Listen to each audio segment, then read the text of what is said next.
Oke ya, kita akan mulai. Record lagi. Yuk kita mulai lagi. Mohon maaf atas gangguan teknisnya. Kalian coba untuk fokus selama kurang lebih 1 jam ini ya. Nah, perhatikan untuk tugas 3. Mohon maaf saya lupa untuk ngasih template untuk pengerjaan tugas 3. Tapi nggak masalah sih. Kalian tinggal kopas ke sini. Ya, kalian download dulu nanti ini template-nya. Lalu kerjakan atau kopas tugas 3 yang sudah kalian kerjakan ke template yang ini. Gitu ya. Nanti di tugas 4, kalian kembangkan menjadi draft artikel yang utuh, yang lengkap. Kalau di tugas 3 itu kan baru poin-poin ya, untuk memastikan bahwa setiap poin tersebut sudah kalian kerjakan. Kayak apa sih? Kayak gini isinya. Kalian bisa download. Jadi benar-benar poin-poin. Nah, kayak gini ya. Ini untuk memastikan bahwa artikel yang kalian buat itu sudah memenuhi komponen-komponen tersebut, supaya nggak ada yang kelewat gitu ya. Nah, kalian nanti coba lihat di situ. Yang sudah bikin dalam artikel bisa nanti tinggal dikopas saja. Jangan lupa yang tugas 4 juga deadline-nya deketan, tugas 5 juga deketan. Gitu. Nah, materi kita hari ini yaitu tentang lampiran matematika, bahasa, dan pengeditan. Slide saya kelihatan?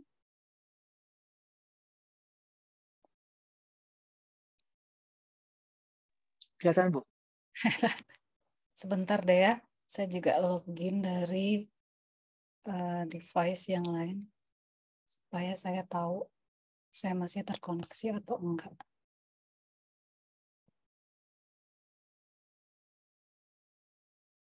Sebentar.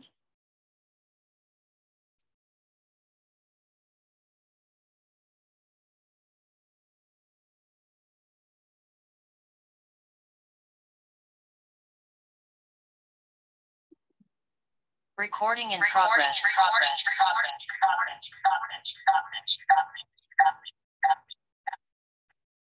Feedback ya.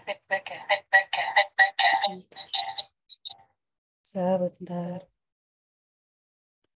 Udah nggak feedback kan ya? Atau masih feedback? Udah enggak, Bu. Udah aman.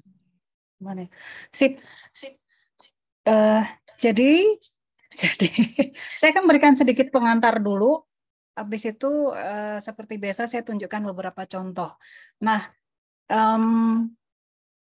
biasanya dalam suatu dokumen ilmiah, baik itu pun TA, tesis atau disertasi, S1, S2, S3 gitu ya, jumlah isi dokumen utama itu biasanya dibatasi. Nggak boleh terlalu banyak. Misal sampai untuk TA misalnya sampai 100 halaman gitu, kayaknya enggak. Nah, yang ada di dalam dokumen utama bab 1 sampai bab 5, dari bab pendahuluan sampai kesimpulan itu biasanya berkisar 20 sampai 30-an halaman gitu ya. Tergantung dari aturan yang berlaku di sebuah institusi. Tapi itu jumlah yang wajar untuk TA itu sekitar segitu. Nah, sisanya kalian taruh di lampiran. Nah, gitu ya. Jadi jangan semuanya ditaruh di dalam dokumen utama. Nah, namun biasanya lampiran ini tidak digunakan pada kebanyakan conference ataupun jurnal. Gitu. Kalau kalian perhatikan isi artikel pada conference dan jurnal itu singkat, padat ya. Singkat, padat, jelas, jadi compact gitu. Nggak bertele-tele, langsung ke to the point, dan langsung hasil-hasilnya ditunjukkan. Kemudian kalau menuliskan kajian terkait juga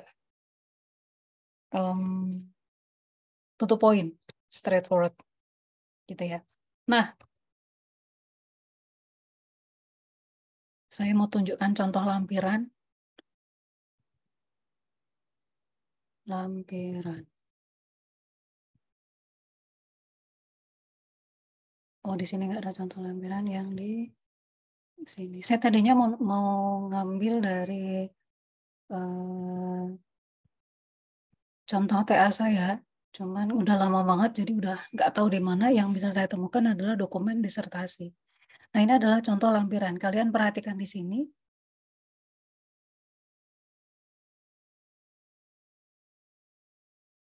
Kelihatan cukup jelas ya. Ini file Word-nya. Nah, ini sekian banyak lampiran yang tapi ini kenapa banyak kemampuan karena waktu itu kan disertasi S3 itu memang banyak ya. Nah, kalau kalian untuk TA ternyata nggak terbang ini nggak masalah. Saya hanya ingin menunjukkan contoh bagaimana cara membuat lampiran yang baik. Yang pertama, pastikan ada daftar lampiran. Kalau lampiran kalian itu ada minimal 1. Kemudian pastikan ada judul lampiran kayak gini. Jadi nggak boleh cuma nulis lampiran gitu doang, nggak boleh ya. Jadi kasih tahu lampiran A itu ngomongin apa, lampiran B itu ngomongin apa, kayak gitu. Seperti itu. Jadi contohnya misal kita ke lampiran A. Lampiran A itu ngomongin misal di sini tentang pola warna dan palet warna. Nah, di lampiran kita boleh menuliskan seperti ini, misal penjelasan panjang lebar boleh ya, yang nanti kita citasi di dokumen utama. Seperti itu. Misal di dokumen utama kita hanya menyebutkan sedikit dan penjelasan lebih panjang lebarnya kita taruh di lampiran. Kenapa? Untuk membatasi supaya dokumen utama itu nggak terlalu banyak halamannya. Nah, kalau kalian perhatikan cara penulisan isi lampiran itu nggak jauh beda sama isi dokumen utama. Tetap ada subbab di sini kan? Ada penomoran di sini. Kemudian kalau kalian perhatikan di sini ada gambar misalnya, kalian juga tetap tuliskan caption-nya. Terus penomoran gambarnya juga ngikutin nomor lampiran. Nah, perhatikan aturan yang ditetapkan oleh suatu institusi dalam menuliskan isi lampiran. Kalau di sini lampiran, aturan yang waktu itu saya ikuti adalah penulisan lampiran itu pakai huruf A, B, C, D, huruf kapital, kemudian subbabnya tuh A.1, seperti itu, kemudian penomoran gambarnya itu ngikutin nomor lampiran. Gambar A.1, gambar A.2, seperti itu. Nah, dengan demikian, kenapa gambarnya ini dikasih caption? Sebentar saya bilang situ. Kemudian tabel, ada nggak ya tabel? Tabel juga sama, dikasih nomor juga. Ada nggak ya di sini tabel? Ah, ini juga ada tabel, kebetulan contoh. Kasih nomor sesuai nomor lampiran A.1. Artinya, ini tabel nomor 1 yang ada di lampiran A. Kelihatan, jadi orang ketika ngelihat itu langsung ngeh gitu ya. Dan berikan caption. Lihat, kalau kalian masih ingat, ketika saya ngomongin tabel dan gambar waktu itu beberapa pertemuan di minggu yang lalu, di beberapa minggu yang lalu, saya bilang kalau ngasih caption itu yang jelas. Mau agak panjang nggak masalah, asal nggak terlalu panjang ya, tapi jelas gitu. Ini tabel tuh ngomongin apa. Nah, kenapa sih untuk tabel dan gambar di bagian lampiran itu harus kita kasih nomor yang sesuai lampiran? Supaya pada bagian daftar gambar seperti ini, lihat. Ini kan ketahuan, oh ini adalah gambar di bab 1. Kemudian ini adalah gambar di bab 2. Kemudian bab 3, kelihatan ya? Nah, terakhir, ketika ada kayak gini, oh ini adalah gambar di lampiran A. Kayak gitu. Kemudian ya gambar di lampiran B, dan seterusnya. Jadi inilah pentingnya kenapa kita memberikan penomoran pada gambar dan tabel sesuai lokasi bab atau lokasi lampirannya. Karena nanti pembaca itu kan ngelihat daftar gambar, ada gambar apa saja, dia akan langsung mengacu ke gambar yang dia inginkan, misalnya pengen dia contohnya. Begitupun dengan tabel ya, daftar tabel, lihat. Nah, dengan menyertakan nomor bab, nah kan kelihatan, oh ini tabel ada di bab 1, tabel ada di bab 4, seperti ini ya. Kemudian ini tabel ada di lampiran B, ini tabel ada di lampiran H, dan seterusnya. Jadi seperti itu. Jadi sekali lagi, cara penulisan lampiran, jangan lupakan judul, kemudian nomor lampiran. Kebetulan ini saya pakai abjad, ABCD seperti itu ya. Tergantung aturan yang ditentukan dari pihak penerbit atau pihak institusi. Mereka maunya lampirannya itu dikasih indeksnya itu pakai angka atau pakai huruf. Nah, kita harus ikutin. Tapi ini tetap yang di standar ini nih ya. harus ada judul untuk lampiran supaya tahu lampiran ini tuh ngomongin apa. Itu. Terus sama di sini ada indexing, kemudian gambar juga dikasih nomor, ini ya, dikasih caption yang tepat, tabel juga seperti itu, penomoran tabel, pemberian caption pada tabel, sama lah nggak jauh beda. Nah, yang harus kalian perhatikan lagi, selain beberapa hal terkait penulisan lampiran ini, kita nggak boleh sekedar meletakkan lampiran di bagian belakang dokumen. Kayak misalnya gini ya, kita naruh lampiran A, B, C, D, contoh misal. Daftar lampiran mana? Daftar lampiran. Saya punya lampiran A sampai lampiran Q misalnya di sini. Saya nggak boleh sekedar meletakkan lampiran ini di setelah dokumen utama di bagian belakangnya. Tapi setiap lampiran ini harus saya citasi di dokumen. Contoh ya. Nah, seperti ini. Lampiran A saya sebutkan. Saya citasi di bab 1. Ini kan bab 1 nih. Bab enakan kalau penomoran subbabnya tuh pakai gini kan ketahuan dia ada di bab berapa. Bab 1 bukan ini. Ya iya panjangnya. Bab 1. Mana tadi lampiran A?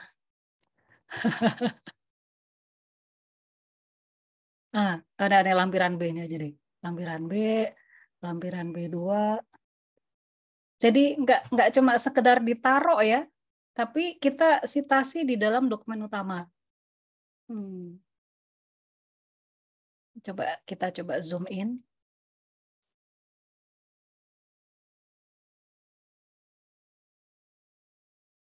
Nah, coba ya. Nah, saya menjelaskan di paragraf ini yaitu tentang ciri shape misalnya. Terus saya jelaskan bahwa deteksi kontur itu saya jelaskan lebih lanjut di lampiran M. Misal. Kemudian di lampiran D saya jelaskan tentang investigasi representasi ciri shape bla bla bla seterusnya. Gitu. Kalau TA mungkin nggak serumit ini, yang perlu kalian ambil dari sini adalah bahwa apapun lampiran yang kalian tuliskan di bagian belakang dokumen, pastikan lampiran tersebut kalian citasi di dalam dokumen utama. Ini ya, jadi nggak cuma sekedar ditaruh, ini juga. Nah, kalau kalian perhatikan dengan begini, isi dokumen di bab 1 ini nggak terlalu panjang lebar, tapi cukup singkat, karena sebagian besar saya taruh di lampiran. Tapi bab 1 ini tuh berapa halaman ya? Dari halaman 1 sampai halaman 20. Ini kan karena disertasi, jadi memang sebanyak itu bab satunya. Kalau TA kan paling 3 halaman gitu ya. Kali ini karena disertasi ada banyak hal yang kita bahas. Contohnya, tapi intinya adalah bahwa kalian harus mensitasi lampiran pada dokumen utama. Oke. Pada lampiran O. Itu ya. Jadi nggak boleh cuma ditaruh doang. Lihat, ini semua lampiran saya sebutkan, saya citasi di dokumen utama. Semuanya harus disitasi. Gitu ya. Itu tentang lampiran. Ada pertanyaan dulu?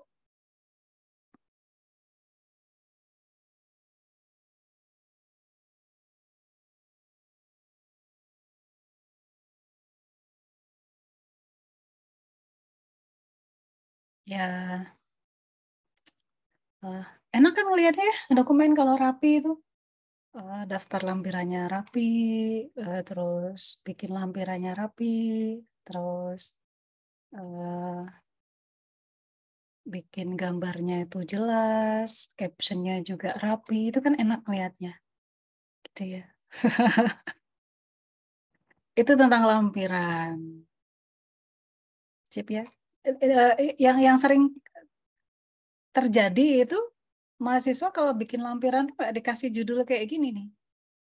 Jangankan judul, nomor penomoran lampiran aja nggak ada. Nah itu. Padahal taruhlah kalian itu ingin meletakkan penjelasan lebih lanjut atau bahan pengayaan akan TA kalian itu di lampiran. Terus kalian tumplek-blekin jadi satu, campur aduk.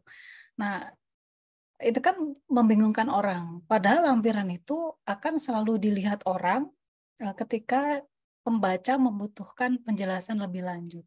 Nah, berarti kalian juga harus menuliskannya dengan rapi.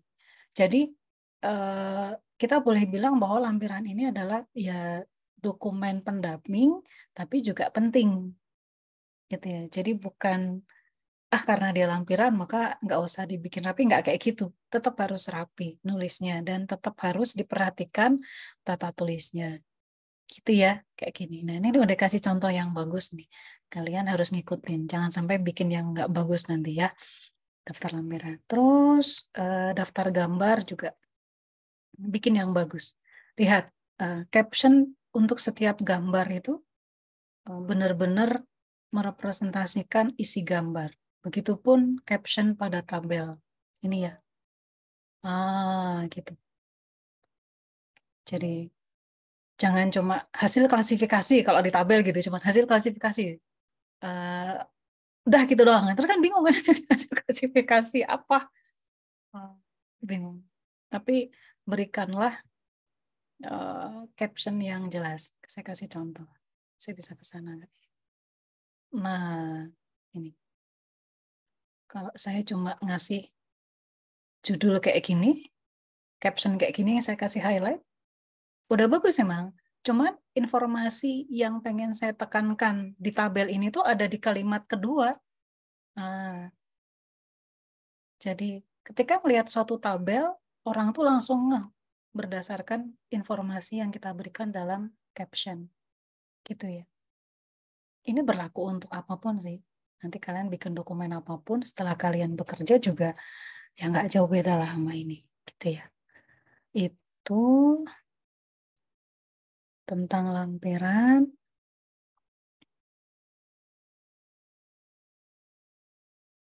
Saya lanjutin ke slide. Nah ini tadi ya, setiap bagian lampiran diberi nomor dan judul. Tadi udah ada contohnya kan? Contoh lampiran 1 data uji, lampiran 2 detail hasil eksperimen, kayak gitu boleh. Nah penomoran lampiran ini ikuti standar yang berlaku. Standar yang ditentukan oleh institusi. Misal kalau di TA, ikuti panduan TA itu kayak gimana. Dimanapun kalian berada, nanti S1, S2, S3, dimanapun kalian ambil sekolah nantinya, akan ada panduan penulisan seperti ini. Ikutin aja. Gitu. Jangan nyeleneh gitu. Bikin kesel orang yang baca nanti. Kemudian lampiran dimasukkan dalam daftar isi. Harus ya, contoh tadi. Daftar isi, lihat nih, daftar lampiran. Ada kan? Lampiran dimasukkan dalam daftar isi. Lihat, daftar isi. Ini daftar isi saya. Ada daftar lampiran. Kemudian di sini ya, lampiran. Nanti di daftar lampiran itu saya tunjukkan di sini. Si lampirannya sendiri dituliskan. Ini tuh kayak gini. Ini tuh kayak satu halaman kosong doang. Bahwa bab setelah ini itu adalah lampiran.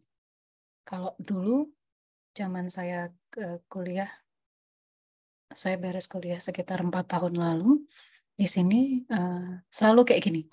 Selalu sediakan satu halaman kosong, terus kita tulis lampiran. Ini menunjukkan bahwa halaman setelah ini adalah isinya tuh lampiran, berbagi lampiran. Nah, kita tuliskan di daftar isi itu kayak gitu. Di sini nih, lampiran gitu ya.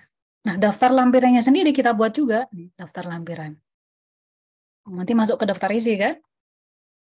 Ini kan daftar lampiran. Bersama dengan daftar gambar, daftar tabel, daftar istilah singkatan dan lambang kalau ada. Nah, yang daftar lampiran itu kalian tuliskan A, B, C, D dan seterusnya. Gitu ya. Jadi harus dituliskan. Nah, kenapa saya sediakan contoh? Kalau kalian cuma baca kayak gini kan nggak kebayang nih maksudnya gimana sih. Jadi lampiran dimasukkan ke dalam daftar isi. Gitu ya. Ini nih, lampiran dimasukkan dalam daftar isi. Terus setiap lampiran diawali dengan pengantar singkat. Nah, ini contohnya, yuk. Contohnya nih, contoh. Jangan cuma nulis doang, tapi kasihlah info. Contoh, oh ini contohnya. Ini nih, contoh ya. Tadi ini yang lampiran A langsung ngomongin subbab. Lampiran B aja nih. Nah, ini. Pada bagian ini dipaparkan bla bla bla bla bla bla. Tujuan dilakukan bla bla. Ini adalah pengantar dari lampiran. Contoh berikutnya. Saya ngomongin shape menggunakan shape konteks. Ceritain ini tentang shape konteks. Kemudian, oh ini nggak ada pengantarnya nih. Salah ya, yang ada pengantarnya oh langsung tabel. Oh ini juga nggak ada. Oh ini juga sebentar. Dia. Contoh yang bagus tadi yang di sini ya. Kasih pengantar. Ini tuh lampirannya ngomongin apa? Ini udah dikasih nomor lampiran, dikasih judul lampiran, kasih pengantar singkat. Ini tuh lampiran ngomongin apa? Tia. Yuk. Berikutnya. Tabel dan gambar diberi penjelasan atau caption. Udah tadi ya. Kemudian. Nah, kapan sih kita membutuhkan lampiran atau jenis lampiran apa saja yang kita bisa buat untuk dokumen TA secara khusus? Yang pertama data-data pendukung. Contoh data-data yang lebih detail. Kalian pengen menceritakan dataset yang kalian pakai, tapi terlalu panjang, bisa berlembar-lembar halaman kalau di dokumen utama. Nah, itu lebih baik ditaruh di belakang.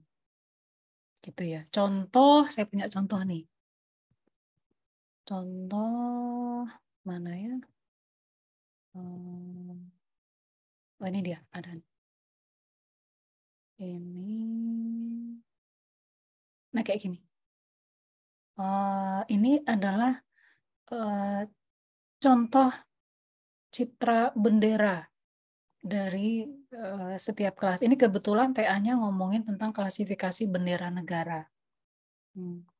Yang datasetnya ditunjukin di sini. Nah, jumlah citra ini kan terlalu panjang kalau ditaruh di dokumen utama ya. Makanya boleh kita taruh di lampiran. Kan detail kayak gini kan sebenarnya nggak terlalu penting ada di dokumen utama. Di dokumen utama itu paling kita cuma naruh statistik saja dalam bentuk grafik misalnya, atau narasi. Mana ya, ada nggak ya? Nah, paling cuma kayak gini. Di dokumen utama kita cuma nulisin kayak gini. Sama satu tabel udah. Gitu. Nah, detailnya ada di lampiran. Kalian taruh di lampiran, terus kalian citasi di dokumen utama. Nah, ini dia contoh-contoh gambar. Ini contoh ya. Contoh data-data, contoh lampiran yang berisi penjelasan lebih lanjut tentang dataset. Kemudian detail pengujian dan analisis. Ini biasanya di dalam dokumen utama itu kita hanya menuliskan hasil pengujian dan analisis yang utama saja. Nah, detailnya kita taruh di belakang. Gitu. Contohnya tadi di dokumen disertasi saya, kalau kalian perhatikan di sini, tadi saya tunjukin ada banyak contoh kan, ada banyak tabel. Nah kayak gini kan, ini adalah hasil dari eksperimen yang lebih detail. Nah ini adalah contoh-contoh hasil eksperimen juga, karena waktu itu deteksi dan klasifikasi. Yang bagian singkatnya saya taruh di dokumen utama, yang panjang lebarnya saya taruh di lampiran. Gitu. Contoh lain. Ini dia contoh lainnya. Sebentar.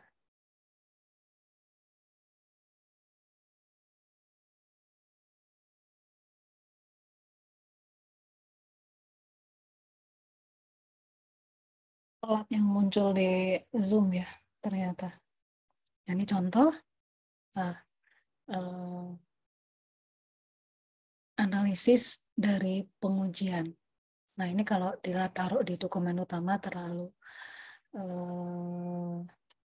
jadi bertele-tele gitu. Nah di sini ditaruh di lampiran. Contoh-contoh citra yang normal, misalnya talking, berbicara, talking yang tidak terdeteksi. Ini contoh-contoh hasil pemrosesan yang salah. Ini adalah contoh analisis. Analisis utama itu kan ditaruh di dokumen, kemudian analisis penunjangnya kita taruh di lampiran. Nah, contoh juga kayak gini. Nah, banyak ya. Nah, kita boleh melakukan ini. Emang yang di dokumen utama kayak gimana sih, Bu? Angka-angka kan biasanya grafik, tabel, angka kan. Kemudian diberikan penjelasan. Nah, kayak gini. Nanti kalau kalian udah bikin laporan TA atau laporan penelitian, nah kayak gitu.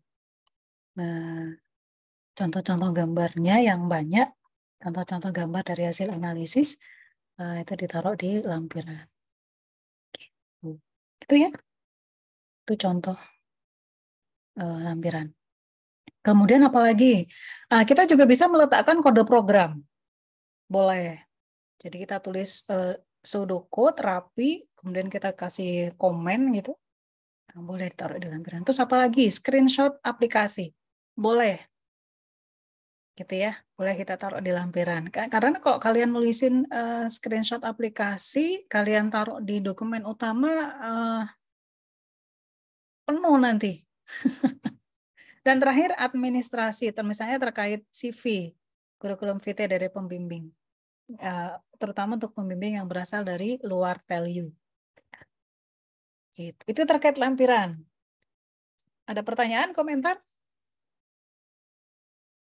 Simple ya, tapi penting kan. Ya, pekerjaan untuk bisa membuat dokumen rapi itu kan kalian hanya harus banyak berinteraksi dengan tools pemrosesan teks atau kata Word atau LaTeX gitu ya. Harus banyak bergaul. Ya nanti kalian tahu di mana salahnya, bahwa ternyata nanti itu kalau kalian sudah bisa melewati semua itu, semuanya jadi gampang. Gitu. Jadi kalau pesan saya, gunakan kesempatan selama kuliah S1 ini untuk benar-benar mempelajari tools seperti Microsoft Word atau LaTeX. Nanti setelahnya hidup kalian akan lebih mudah kalau sudah bisa menguasai sebagian besar dari fungsionalitasnya gitu. Yuk, kita lanjutkan ya. Yuk kita lihat. Cara penulisan, nggak ada komentar ya? Pertanyaan? Belum, Nggak Bu. ada? Nggak ada ya? Nah, ini yang saya akan menjelaskan tentang bagaimana penulisan rumus atau formula atau yang terkait dengan matematik yang biasanya mahasiswa itu masih sering salah. Nah, saya akan kasih lihat contoh seperti berikut. Mana ya? Ini nggak terlalu banyak rumus. Yang banyak rumus itu di sini. Yuk.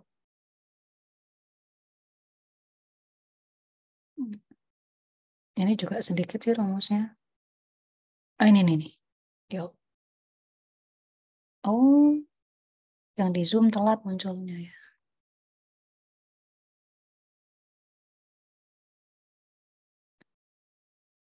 Yuk. Loh, hilang.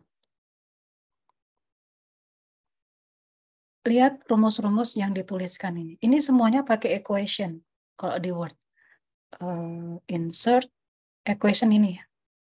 Di sini nih, equation. Nggak boleh males nulis kayak gini. Nggak boleh sekedar kopas. Jadi ada copy paste gitu ya. Nggak boleh. Harus dituliskan ulang. Rapi kalau dituliskan ulang. Kalau kalian cuman kopas, itu jelek banget. Saya punya contoh yang jelek nggak ya?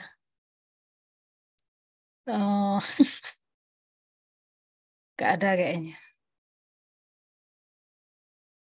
Ini bagus juga nih, rapi. Kalau kalian kopas, itu nggak akan sebagus ini nulisnya. Karena kopas kan dalam bentuk image ya, nggak akan sebagus ini. Jadi harus dituliskan ulang. Mau pakai LaTeX bisa, mau pakai Microsoft Word, pakai equation, tools equation-nya ini ya. Belajar menulis seperti itu. Harus rapi.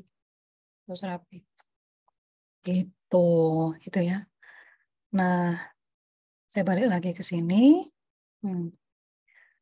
Nah ini, banyak laporan TA yang kurang perhatikan tampilan simbol dan formula. Latihan ya, latihan menulis. Kan saya bilang, kuliah tata tulis ini sebenarnya nggak susah, bahkan cenderung santai, tapi karena santai dan nggak susah itu, ada juga yang cenderung mengabaikan. Padahal ini penting. Kenapa? Coba kalian misalnya sekarang yang lagi ngambil proposal TA, sekarang lagi musim untuk desk evaluation ya, misal kalian ngumpulin proposal TA, terus dosen harus membaca proposal yang kalian kirimkan. Kesan pertama itu di mana tuh pastinya?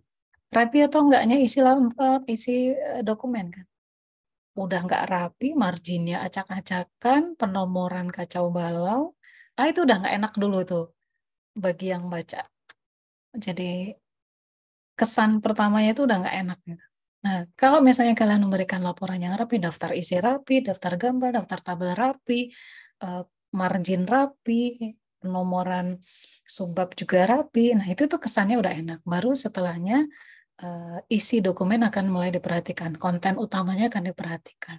Susunan kalimat, enak atau enggak, terus benar atau enggak cara menuliskan, suatu teori, yang itu akan dicek. Iya.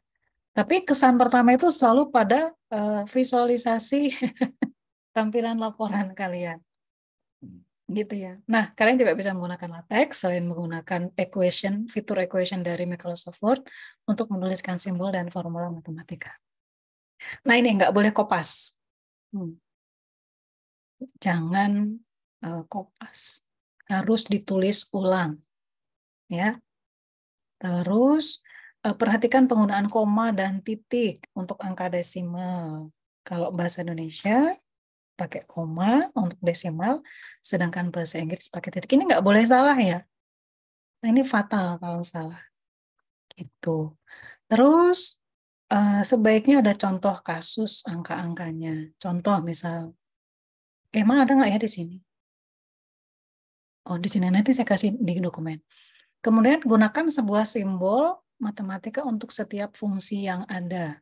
Kemudian jangan lupa beri penjelasan untuk setiap formula dalam teks. Jadi misal, berikan simbol nih, coverage itu simbolnya adalah T misal. Kemudian SPE onto nih nggak tahu apa saya, tapi dikasih simbol supaya kita bisa sebut lagi dia dalam dokumen kayak gini. Si T kan disebut lagi, gitu ya. Terus berikan penjelasan dalam teks. Contoh di sini contohnya. Nah ini nih penjelasannya itu di sini. Contoh ya, contoh. Saya kasih contoh. Ada nggak ya? Nah ini dia. Mau saya gedein. Contoh di sini. Ini ngomongin tentang LBP, terus kasih penjelasan. Bla bla bla bla. Setiap simbol harus diberikan penjelasan. Nggak cuma sekedar kita nulis rumus atau formula terus ditinggal aja, nggak begitu ya. Tapi harus dikasih penjelasan, deskripsi. Terus kayak gini contohnya. Terus misalnya ada rumus berikutnya, kasih juga contoh. Dikasih penjelasan. Bla bla bla. Gitu. Terus jangan lupa kasih nomor rumus persamaan. Harusnya cara menyebutnya adalah dengan cara contoh ini ya. Seperti terlihat pada persamaan 3.1. Misal, cara menyebutkan ini juga bergantung pada standar penulisan yang diberikan oleh penerbit atau pihak pengelola jurnal atau institusi. Jadi lihat, ikutin aturannya. Kalau di IEEE itu biasanya nggak pakai ngomong persamaan, nggak, tapi langsung kayak gini. Kayak gitu. Ada juga yang disebutkan equation-nya kayak gini ya. Kayak tadi ini. Nama persamaannya disebutin. Jadi beda-beda tergantung dari aturan yang berlaku di penerbit atau pengelola jurnal atau institusi. Jadi selalu perhatikan panduan, panduan atau template yang diberikan, gitu ya. Nah, kasih nomor supaya kita bisa sebut ini masih salah ini. Didefinisikan harusnya kayak gini cara ngomongnya. Definisikan dalam misal 3.2, misal kayak gitu. Jadi kita nggak boleh ngomong di bawah ini, berikut ini, nggak boleh gitu ya. Tapi sebutkan nomornya. Itu berlaku untuk semua, gambar, tabel juga kayak gitu. Contoh, kayak gini kan. Berikut proses dari ekstraksi ini nggak usah sih. Ini dicoret aja. Langsung ngomong, proses dari ekstraksi fitur LBP dapat dilihat pada gambar sekian. Gitu. Jadi, nggak boleh ngomong dapat dilihat pada gambar berikut, tabel di bawah ini, nggak boleh. Tapi sebutkan nomornya. Dapat dilihat pada tabel 1.1 misalnya. Contoh tabel. Nah ini dia. Ini harusnya nggak usah ngomong. Nggak usah ngomong kayak gini. Langsung aja. Gambaran tabel conversion matrix dapat dilihat pada bla bla bla. Langsung disebutkan. Tabel dan nomornya. Gitu ya. Cara mensitasi. Standar sih. Terus saya balik lagi ke slide tentang matematika. Saya lanjutin ke bahasa, penggunaan bahasa. Nah, apa sih yang perlu kalian perhatikan dalam bahasa ini? Seringnya, saya nggak mau mulai bilang gitu. Beberapa kesalahan yang sering kami dapati pada saat memeriksa proposal ataupun laporan TA mahasiswa adalah kalimat yang dituliskan itu pertama susah dipahami, gitu. Kenapa susah dipahami? Karena tidak memenuhi kaidah penulisan bahasa Indonesia yang baik dan benar. Kalian kan sudah pernah dapat kuliah bahasa Indonesia ya di tingkat awal ada kan? Nah di situ kan kalian mereview ulang bagaimana cara menulis dalam bahasa Indonesia. Nah gunakan ilmu itu. Begitu juga dalam bahasa Inggris. Bagaimana cara menulis dalam bahasa Inggris yang baik dan benar? Itu kalau misalnya kalian mau bikin dokumen proceeding ataupun jurnal internasional. Gitu. Pastikan memenuhi kaidah penulisan. Nah, bahasa yang kita gunakan dalam dokumen ilmiah itu selalu bahasa yang formal. Gitu. Jadi pastikan bahasa yang digunakan bahasa formal, bukan. Contohnya di sini kita nggak boleh ngomong maka dari itu, tapi yang dipakai adalah oleh karena itu. Gimana caranya, Bu? Ya itu harus latihan. Makanya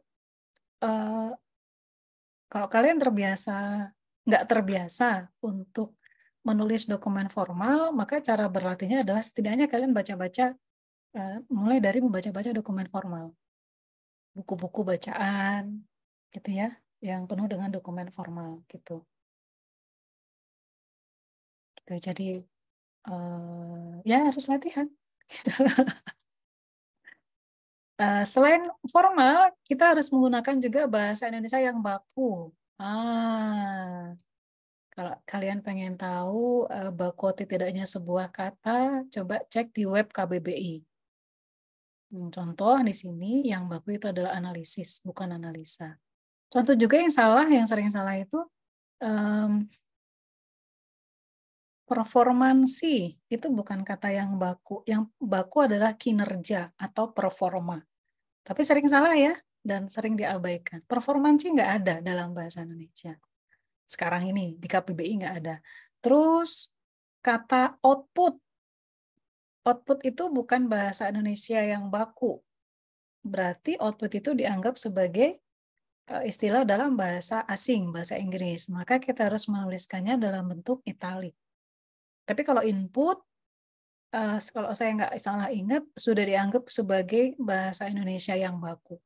Istilah dalam bahasa Indonesia yang baku, kata input. Jadi kalian boleh menuliskan kata input tanpa harus dicetak miring.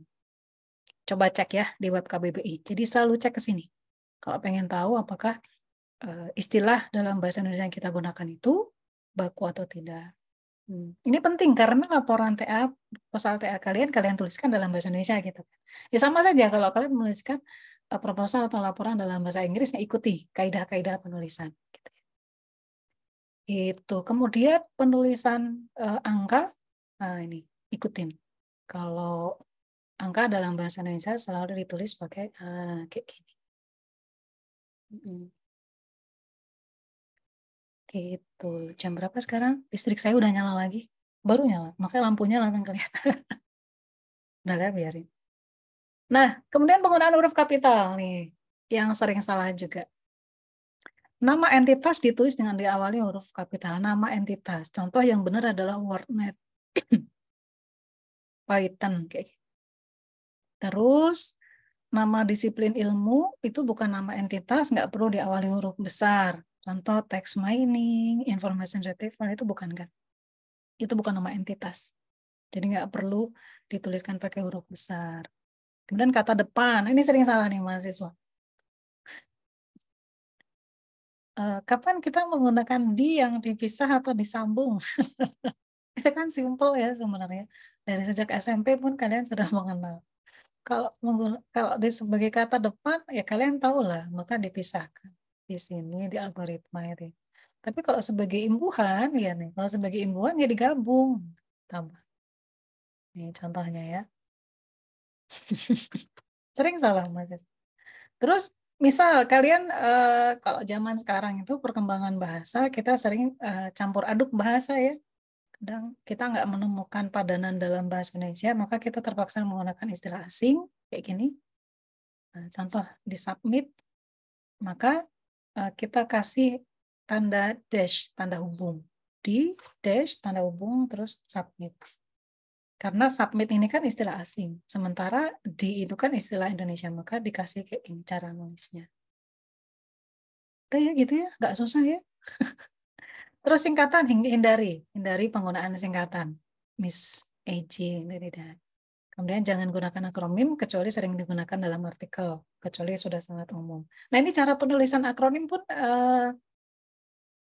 nanti saya tunjukkan yang salah ya, dan saya tunjukkan yang benar. Kemudian dari penggunaan garis miring, jangan pakai garis miring kayak gini nih, untuk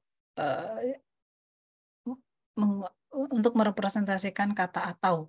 Namun lebih baik tulis gini, gambar atau suara. Karena garis miring ini kan dipakai sebagai simbol untuk pembagian kan dalam formula matematika. Itu ya. Nah, contoh jangan gunakan dan lain-lain. langsung saja sebutkan objek Anda termasuk mobil dan sepeda. Nggak usah dan lain-lainnya nggak usah. Apalagi ya? Saya kasih contoh akronim. Tadi saya sudah ngasih janji. Saya tunjukin yang ini contoh yang salah.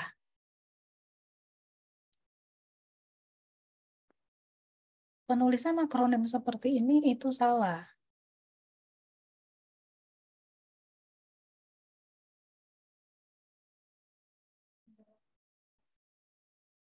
Ini salah. Nah, harusnya gimana?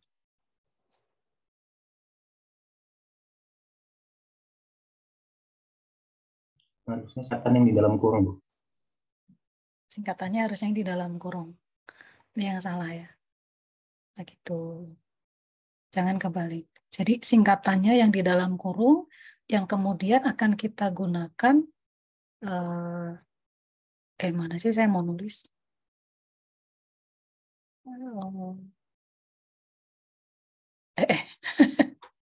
Sudah lah ya. Pokoknya misalnya CVIT yang ini ya, si CVIT. Nanti si CVIT ini bisa kita sebutin lagi kan di teks-teks berikutnya. Makanya si CVIT-nya harusnya di dalam kurung. Jangan kebalik CVIT. Di dalam kurung. Itu ya. Itu contoh yang salah. Apalagi ya?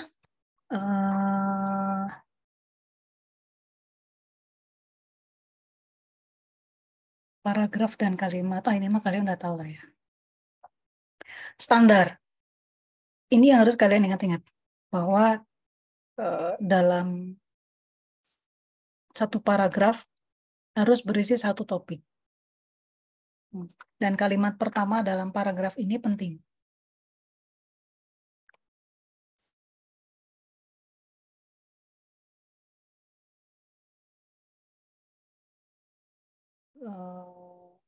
Halo, halo. Saya masih terkoneksi dengan kalian atau udah putus? Masih, Bu. Masih. Kok tadi kayak nge-freeze. Oke. Nah, saya cek dulu koneksi internet. Oke, masih aman. Nah, ini ya yang penting di sini nih. Ketika kalian menyusun proposal ataupun dokumen laporan TA, pastikan kalian kan menyusun paragraf-paragraf gitu kan. Kalian akan bercerita gitu kan dalam dokumen itu. Pastikan dalam satu paragraf itu satu topik. Nah, ini kan standar. Kalian sudah tahu di pelajaran bahasa Indonesia. Kalau zaman saya kecil dulu, zaman saya sekolah dulu, suka ada pelajaran mengarang kan dalam bahasa Indonesia. Itu sebenarnya berlatih. Melatih kita untuk menulis gitu ya. Pas satu paragraf, satu topik, isi intinya pada kalimat-kalimat awal. Nah, kalimat-kalimat berikutnya merupakan kalimat pendukung atau pelengkap. Terus ini juga masih dijumpai. Kalimatnya itu jangan terlalu sederhana atau terlalu panjang, nggak boleh. Jadi sebaiknya kalimatnya itu cukup sederhana dan tidak terlalu panjang. Contoh ya, saya kasih lihat mana tadi.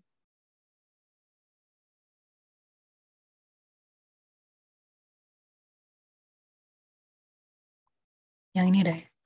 Ke dalam. Coba kalian perhatikan kalimat yang ini. Saya kasih highlight. Bentar ya. Bukan untuk menjelekkan siapapun ya. Ini mahasiswanya rajin untuk melakukan revisi. Coba ya. Di paragraf ini, cuma ada satu kalimat. Salah ya. Satu paragraf itu minimal 3 kalimat. Minimal itu kalau ngomongin teknis. Dan kalimat ini terlalu panjang. Lihat. Panjang banget kalimatnya. Bikin bingung orang. Kan? Selain ini juga ada salah. Harusnya ada spasi di sini. Ini juga harusnya nggak boleh ada spasi. Ini harusnya ada spasi. Itu kan. Kalian lihat kan?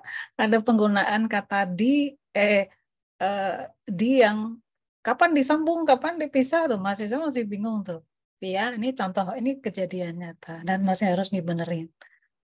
Tuh, lihat ini satu paragraf cuma satu kalimat, nggak boleh. Ini bisa kalian pisah menjadi 2 atau 3 kalimat bisa. Saya putus di sini, kemudian saya putus di sini, saya susun kalimatnya ulang gitu ya. Dan di sini, jadi bisa 3 kalimat. Saya putus terus saya susun ulang kalimatnya. Tuh, nggak boleh ya. Terus ini juga cuma satu kalimat, satu paragraf, satu kalimat ini nggak boleh. Kan kalian tadi tahu bahwa satu paragraf itu dia harusnya memiliki satu intisari, satu topik yang mau diangkat. Ini bisa disatuin nama yang di atas nih, terus disusun ulang. Gitu ya, ini contoh nih. Untungnya saya punya contoh-contoh yang salah dan saya punya contoh yang benar supaya bisa dikasih lihat ke mahasiswa. Gitu. Contoh lain. Mana ya? Ini terlalu panjang kalimatnya.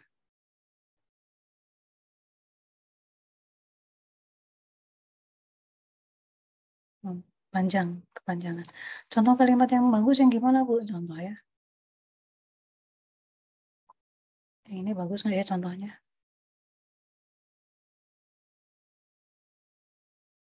Nah, ini bagus nih. Coba ini bagian pendahuluan deh ya.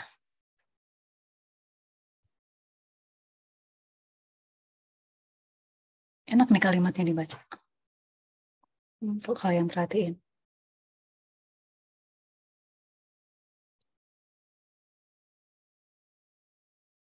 Enak tuh.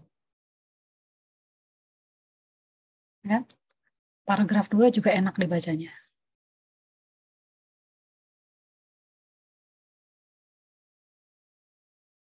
kan? Kalian bisa melihat mana kalimat yang enak dibaca, mana yang tidak. Yang pasti kalimatnya tidak terlalu pendek dan tidak terlalu panjang. Tuh. Nah,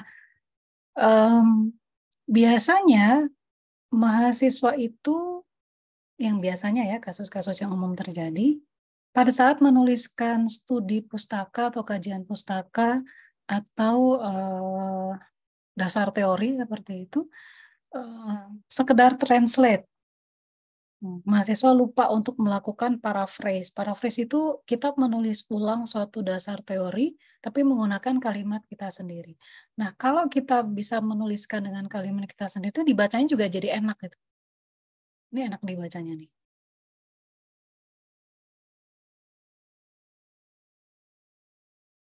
Kan enak kan? Dia menuliskan ulang teori yang dia gunakan, sudah ada teorinya. Nah, tapi dia tuliskan ulang pakai kalimat dia sendiri, paraphrase. Gitu ya, namanya paraphrase. Gitu kan. Jadi enak gitu dibacanya. Enak ya. Nah, kalau yang nggak enak tuh yang nulis pun bingung sebenarnya. Ini maksudnya apa? Ada nggak ya contohnya? Bentar. Kayaknya udah direvisi jadi udah enak lagi dibacanya.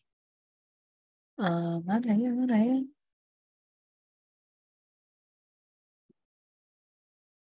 Oh, ini susah nih, memang susah ini.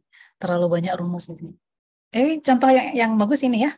Kalian bisa tiru nanti cara penulisan yang bagus. Biasanya mahasiswa itu mengalami kesulitan untuk menuliskan ulang suatu teori atau pustaka yang dia pakai menggunakan kalimat sendiri. Jadi yang masih sering terjadi, mahasiswa itu sekedar translate dari bahasa Inggris ke bahasa Indonesia. Kan aneh ya hasil translate-nya. Nah, ini enak nih. Dibacanya enak. Gitu ya. Cara menuliskannya. Ini mahasiswanya sendiri yang berlatih untuk menulis, bukan saya yang ngajarin. Ini juga enak ngomongnya. Gitu ya. Ini saya kasih contoh-contoh yang bagus. Itu yang sering terjadi. Bentar ya. Terus apa lagi ya? Tenses. Untuk kalian yang pengen menulis artikel, manuskrip atau paper dalam bahasa Inggris, perhatikan bahwa ini masih sering-sering dijumpai juga. Tapi ini berlaku umum sebenarnya. Selalu gunakan past dan present. Mau dalam bahasa Indonesia, bahasa Inggris, jangan menggunakan kata akan atau will. Enggak boleh. Kata akan atau will itu biasanya hanya kita tuliskan, kita pakai pada saat ngomongin future works atau saran pengembangan. Nah, itu kadang ditaruh di situ. Tapi dalam penulisan dokumen, kami akan melakukan eksperimen, enggak gitu. Langsung aja, kami melakukan eksperimen. Kan sudah dilakukan, kan? Jadi, tapi nggak usah pakai kata akan. Eksperimen yang dilakukan, bla bla bla bla kayak gitu. Jadi, makanya di sini dituliskan tenses yang dipakai adalah past atau present. Gitu ya. Kemudian ini nggak boleh. Nggak boleh. Gitu. Pengujian dan hasil pengujian dituliskan dengan past tense. Kalau kalian pengen nulis artikel dalam bahasa Inggris, perhatikan ini ya. Di bagian pengujian, hasil pengujian, tuliskan dengan past tense. Okay. Bukan pakai kata are. Kan udah. Eksperimen kan udah dikerjain. Maka itu jadi past tense kan. Nah, future tense hanya untuk future work. Gitu ya. Apalagi ya. Nah, editing. Ini sebenarnya pengecekan ulang. Pengeditan. Ketika kalian sudah selesai menyusun dokumen, jangan buru-buru gitu. Tapi coba dicek ulang. Apa sih yang perlu diperhatikan di sini? Cek ulang. Kerapihan, standar penulisan, ada kalimat yang salah atau enggak, ada typo atau enggak. Nah, itu harus dicek ulang tuh. Gitu ya. Nah, typo yang paling sering terjadi. Berikutnya yang paling sering yang sering terjadi juga adalah kalimatnya itu aneh, susah difahami. Kalau kalian pengen tahu, bahkan untuk kami sendiri pun, kami dosen ketika bikin paper, nulis paper, itu diceknya tuh berulang-ulang. Jadi nggak cuma sekali gitu ya, langsung minimal 10 kali dicek ulang, dicek lagi, dicek lagi. Jangan sampai ada kalimat yang aneh. Nah, gitu ya. Jadi apa saja yang harus diperbaiki biasanya, apa saja yang harus dicek pada saat pengeditan ini, isi, struktur, pemilihan kalimat, kata. Gitu. Itu harus dicek lagi. Nah, terus ya intinya adalah akan sesuai dengan kaidah penulisan yang baik. Kenapa sih harus bagus? Kenapa sih harus kita cek berulang-ulang? TA yang kalian buat minimal kan akan tersimpan dalam bentuk laporan TA di open lib ya, minimal itu minimal. Akan lebih bagus lagi kalau kalian bisa menyusunnya dan mempublikasikannya dalam proceeding atau conference atau jurnal. Dengan demikian, cakupan pembaca atau penikmat dari karya kalian jadi lebih luas. Se-Indonesia atau sedunia jadi tahu. Kalau kalian mempublikasikannya dalam jurnal nasional, jurnal berbahasa Indonesia, maka yang bisa menikmati karya kalian, karya TA kalian hanya orang Indonesia saja. Gitu ya. Tapi kalau kalian bisa mempublikasikannya dalam konferensi internasional atau jurnal internasional, itu lebih bagus lagi. Gitu. Kayak tadi sempat ini ya, sempat putus-putus internetnya. Intinya begitu. Halo, halo, masih terhubung saya ini? Masih connect? Agak putus-putus Bu suaranya. Agak Interrupted. putus-putus. Oke, oke. Sebentar, saya screenshot dulu. Saya screenshot dulu. Sip. Materi kita udah hampir habis. Kalau pakai koneksi data emang kayak gini. Jadi intinya itu ya. Kalau kalian harus misalnya dapat pembimbing yang membuat kalian harus bolak-balik revisi, ya ikutin aja supaya hasil dokumen kalian lebih bagus lagi. Gitu. Ya. Terus ya intinya ini, editing, proofreading kalau dalam bahasa Inggris, kalau kita bikin artikel dalam bahasa Inggris, kita seringkali harus melakukan proofreading. Jadi, misal kalian sudah mentranslate artikel dalam bahasa Indonesia ke dalam bahasa Inggris itu kan, mau dipublikasikan di konferensi internasional ataupun jurnal internasional, nah ini jangan lupa dilakukan. Kalau kita bukan native speaker, kita kan orang Indonesia yang terbiasa berbahasa Indonesia, maka ada saja kesalahan yang mungkin kita lakukan dalam menulis kalimat dalam bahasa Inggris. Nah, ini perlunya proofreader. Nah, ini ada yang gratis, ada yang berbayar. Ada yang juga bisa pakai tools. Minimal kalian bisa pakai Grammarly. Gitu ya. Minimal itu minimal. Nah, kalau punya native speaker, teman native speaker, nah itu kalian bisa minta bantuan dia untuk membaca dokumen kalian gitu. Terus minta saran perbaikan apa saja harus diperbaiki. Karena bagaimanapun kita kan bukan native speaker ya. Kecuali kita sudah ahli gitu, kita tahu benar-benar tahu 100% bahasa Inggris seperti apa. Nah, nggak apa-apa nggak pakai proofreader. Tapi biasanya ini sering dilakukan. Ada jasa untuk proofreading berbayar, mulai dari yang murah sampai yang mahal. Gitu. Terus apa lagi ya? Proofreading kayak gini lah. Apa saja yang dibaca, apa saja yang diperiksa kayak gini. Kemudian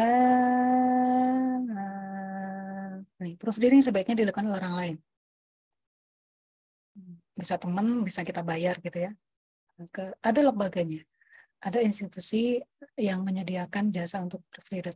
Bahkan kalau teman-teman yang S2, S3 di luar negeri, di UK, di Eropa, atau di US, ada teman-teman mereka yang menyediakan jasa untuk proofread. Mereka native speaker kan, jadi karya-karya kita yang kita tulis dalam bahasa Inggris sama teman kita yang orang lokal di sana bisa dibantu untuk di-proofreading. Gitu. Ini diperbaiki mana yang salah. Oh, udah sih, ini nggak usah. Ini tata tulisnya pemenggalan kata, ini kalian harus perhatiin. Gitu. Udah habis materinya. Ada komentar, pertanyaan?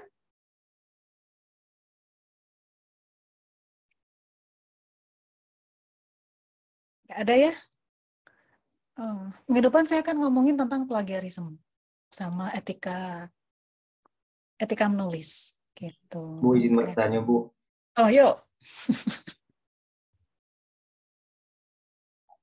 Bu, izin, Bu. Yuk. Silakan. Kalau misalnya penulisnya ada 2 itu dibuat dan kawan-kawan atau enggak ini? Ditulis di mana? Di dalam dokumen? Di dokumen. Oh, kalau di dalam dokumen atau di daftar pustaka? Kalau misalnya kita misalnya mau citasikan satu artikel yang penulisnya itu ada 2 orang gitu. Di dalam dokumen Atau, berarti ya? dan kawan-kawan itu minimal ada berapa penulis gitu. Itu sebenarnya pada dasarnya tergantung dari citation style yang kita gunakan. Tapi secara umum kita boleh kayak gini. Secara umum, kalau lebih dari 2, pakai dan kawan-kawan. Ya, ini salah satu contoh citation style ya. Kalian bisa jadi di TA beda. Ini saya disuruh nulisnya kayak gini, sesuai aturan ITB waktu itu. Kalau 2 orang pakai nama, siapa dan siapa. Kalau 2 orang, cara mensitasinya. Kalau lebih dari 2, pakai dan kawan-kawan. Tapi lagi-lagi balik lagi ke aturan yang diberikan. Cuma umumnya itu kayak gini, kalau 2, dituliskan siapa dan siapa, ini nama belakang kebetulan. Terus kalau lebih dari 2, tuliskan dan kawan-kawan. Tahun perlu ditulisin nggak, Bu? Tergantung yang diminta. Tergantung citation style citasi yang berlaku di situ. Nah, ini gaya citasi yang berlaku di saat saya membuat dokumen di ITB waktu itu kayak gini. Gitu ya. Jadi kita harus ngikutin. Ini 2 orang. Tahunnya juga disebutkan. Kenapa harus tahun disebutin? Karena memang dimintanya begitu, gitu ya. Jadi harus lihat juga yang diminta standarnya gimana. Nih, kalau 2 orang tulisin ya, pakai dan siapa. Kenapa sih tahun harus disebutin kayak gini? Selain gaya citasi yang diminta seperti itu, kalau urusan disertasi S3 itu kan ini untuk menunjukkan bahwa dokumen yang kita gunakan itu terlalu jadul atau masih kekinian. Gitu ya. Ini 2 orang juga. Parih dan Zidni. Gitu. Cuma 1 orang kayak gini. Gitu. Jelas ya? Ya, begitulah. Repot memang membuat dokumen yang rapi kayak gitu. Ya repot, struggling, ya kan? Apalagi kalian harus berurusan dengan ini kan, nomoran seperti ini yang otomatis, supaya nanti pada saat kalian bikin daftar isi itu bisa langsung terload otomatis ya. Ini kan otomatis, saya nggak nulis kan. Nggak boleh kalian nulis kayak gini ya. Harus otomatis ini pakai generator, table of contents generator. Ini penulisan indeks kayak gini juga otomatis. Gitu. Subbab juga kalian harus citasi. Nah, kalau kalian pengen, ini sering-sering terjadi. Saya sering, nggak tahu kalian masih ingat atau nggak, saya bilang setiap kalian menuliskan suatu bab baru, berikan pengantar sebelum kalian menuliskan 1.1 latar belakang dan sebagainya. Berikan pengantar. Ini akan berfungsi seperti abstraksi untuk pembaca bab itu tuh ngapain aja, ngomongin apa. Gitu juga di bab 2. Nah, berikan pengantar. Kan misalnya bab 2 ini banyak banget nih halamannya.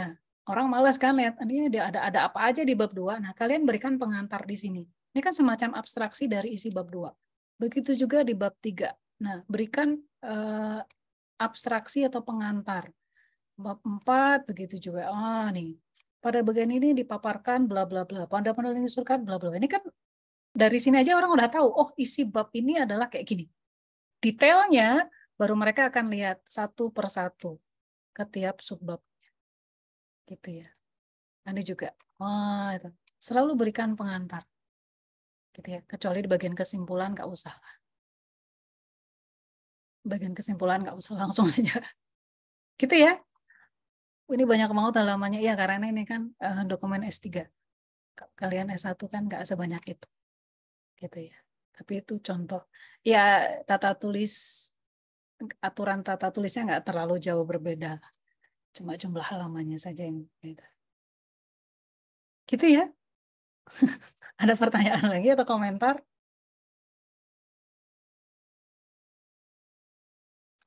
Bentar nih.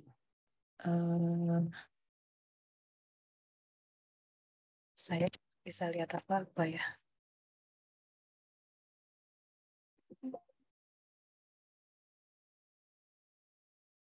Ada komentar, pertanyaan? Cukup ya? Jika cukup, meeting kontrolnya mana sih? Ah, ini dia. Tombolnya saya cari. Jika tidak ada lagi pertanyaan atau pertanyaannya nyusul misalnya, nanti boleh japri atau di grup Telegram saja ya, gitu ya. Saya stop share. Terus tadi saya sudah screenshot siapa saja yang hadir. Kita sudahi pertemuan ini. Kalian kerjakan tugas 3. Gitu ya. Lihat di LMS, saya sudah sediakan template untuk pengerjaan tugas 3. Nah, sekaligus saat mengerjakan tugas 3, kalian juga bisa langsung mengerjakan tugas 4. Lihat deadline-nya cuma berselisih cuma 1 pekan saja. Hati-hati ya, jangan sampai kelewat. So, itu saja dari saya. Gak ada pertanyaan kan? Nggak ada. Kita ketemu lagi minggu depan. Kita akan bahas tentang plagiarisme sama etika penulisan, insya Allah ya. Selamat pagi, selamat menjalankan aktivitas kembali. Assalamualaikum warahmatullahi wabarakatuh.